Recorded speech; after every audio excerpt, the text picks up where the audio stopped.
Buenos días. Tendrán conmigo la producción y conservación de semillas forestales. Soy la ingeniera agrónoma doctora Jacqueline Josso de la Cátedra de Silvicultura. Mi orientación es más hacia las especies forestales, tanto nativas como exóticas, y este curso se da en el marco de la Escuela para Graduados.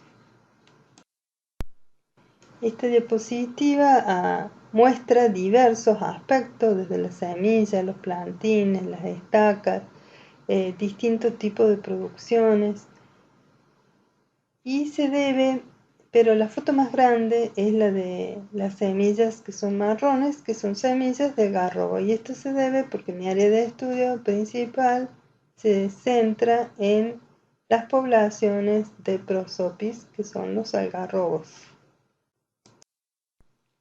La ley que rige la producción y la comercialización de semillas es la Ley de Semillas de Creaciones Fitogenéticas, que es la Ley 2247/73, y que tiene por objeto promover una eficiente actividad de producción y comercialización de semillas, asegurar al productor agrario la identidad y la calidad de la simiente que adquieren, y proteger la propiedad de las creaciones fitogenéticas.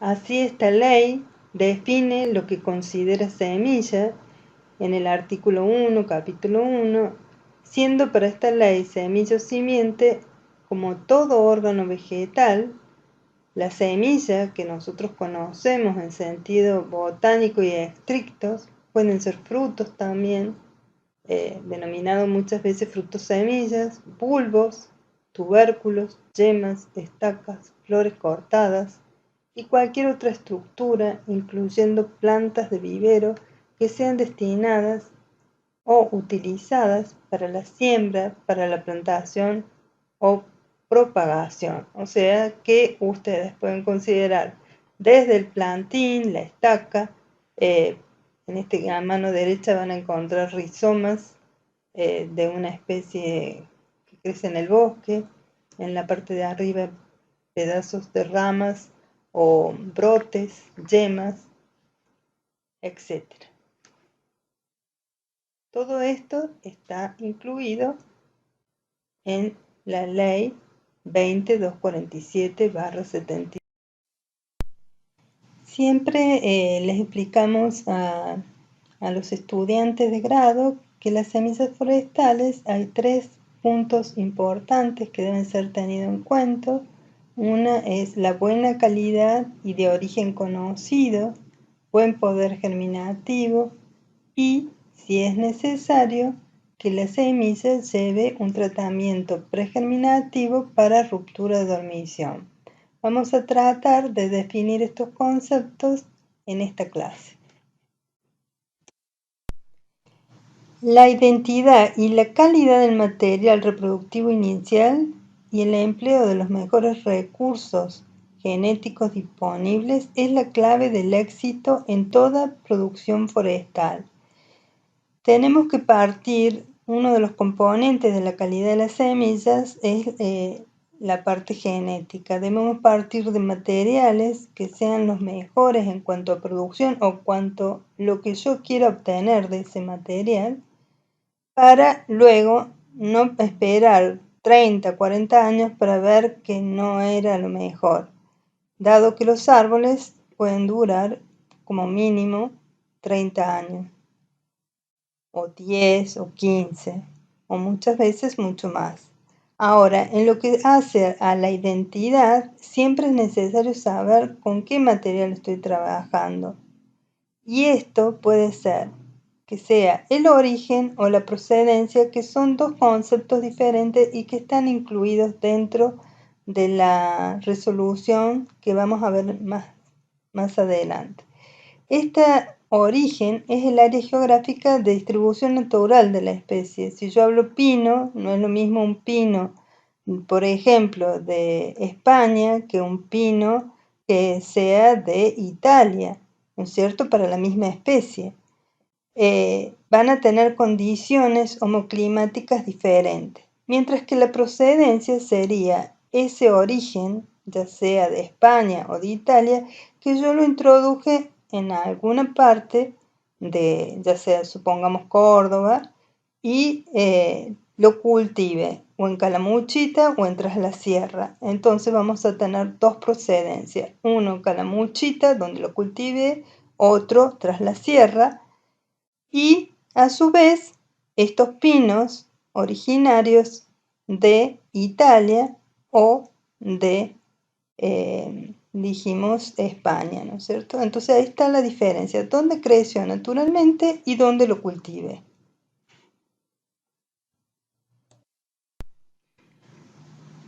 Los trabajos de conservación y domesticación de las especies nativas comenzaron en el país hacia la década de 1970 con una especie que es conífera, la Araucaria angustifolia, que fue diezmada para la producción de papel porque es una especie de fibra larga.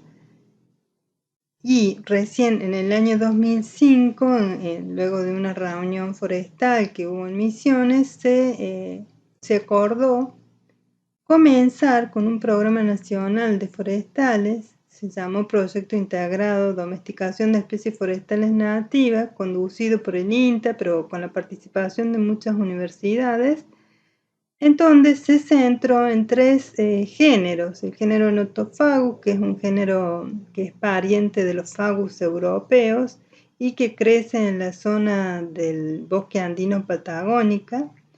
El género Cedrela, que lo podemos encontrar en dos regiones, tanto en la selva tucumano-orobanense, que es Tucumán, Jujuy y Salta, como en la selva misionera. Y luego el género Prosopis, que es una especie, es un género con muchas especies de amplia distribución en la Argentina, sobre todo en el Parque Chaqueño. Surge la necesidad de ordenar los recursos genéticos forestales de especies nativas en el país. El género que a nosotros nos compite es el género Prosopis, porque es el que más se distribuye en Argentina. Además, la cátedra de silvicultura con otras cátedras dieron origen al Banco Nacional de Germoplasma de Prosopis. Prosopis es el género de los algarrobos.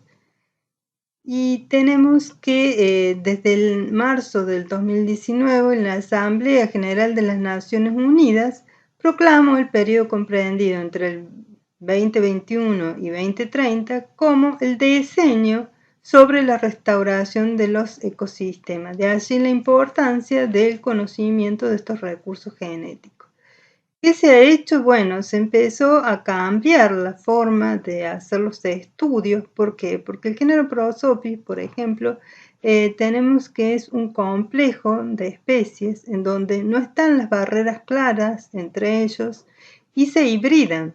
Entonces es muy difícil separar las especies puras de las especies que están hibridadas por dos. Si bien las barreras son claras para las especies puras, están en zonas delimitadas donde no tienen individuos de otra especie cerca. Entonces, ¿cómo se hizo? Se hicieron distintos caracteres de hojas y de frutos, que serían las herramientas básicas desde el punto de vista morfológico, o también con estudios florales, para delimitar la especie desde el punto de vista morfológico. Y se vio si hubo correlación con alguno de los marcadores moleculares. En el caso de del Prosopis, lo que se ha podido hacer es diferenciar los grupos de blancos de negros, porque estos grupos están determinados por el color del fruto. Entonces, a nivel isoenzimático, por ciertos alelos se puede diferenciar si es blanco o negro. Y si hay bandas intermedias, esto significa, las isoenzimas las podemos ver acá en la parte central de los marcadores moleculares hacia la izquierda abajo. Y tenemos que si tienen bandas intermedias no estaríamos en condiciones de decir que es una especie pura, sino que es un híbrido. Se han avanzado en otros marcadores como los microsatélites, otros como el AFLP, el DART y el SNP. Todas herramientas que tratan, incluso hay estudios a nivel de cloroplastos, de diferenciarlas desde el punto de vista molecular, que es bastante difícil. Lo que hemos podido hacer es determinar áreas donde crecen distintos morfotipos y que tienen una alta correlación con las isoenzimas. En el año 2009, la FAO creó el Tratado Internacional sobre los Recursos Fitogenéticos para la Alimentación y la Agricultura.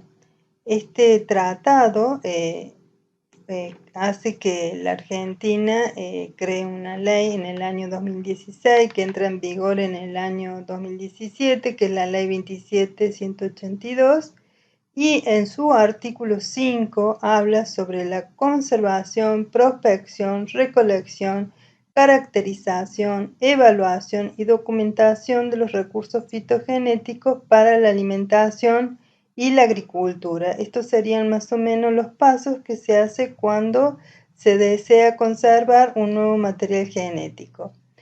En el artículo 5.1, cada parte contratante con arreglo a la legislación nacional y en cooperación con otras partes contratantes cuando proceda, promoverá un enfoque integrado de la prospección, la conservación, la utilización sostenible de los recursos fitogenéticos.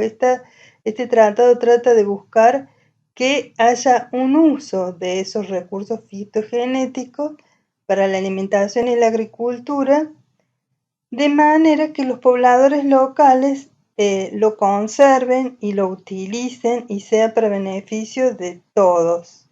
Ellos pueden, entre los países que forman parte de este tratado, haber un movimiento de estos materiales.